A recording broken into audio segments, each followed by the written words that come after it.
Da legen wir noch raus, aber meine Achtung, Action, ready, ready.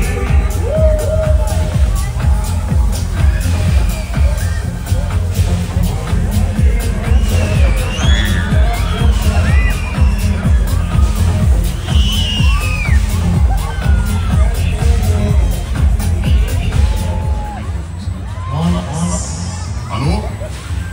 Guten Abend. Hier spricht die Polizei.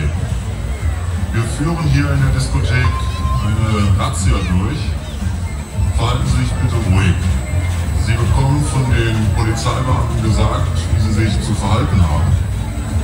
Bleiben Sie zunächst an Ihren Plätzen. Wie gesagt, das ist eine Personenkontrolle. Die Sache ist uns genauso unangenehm wie Ihnen.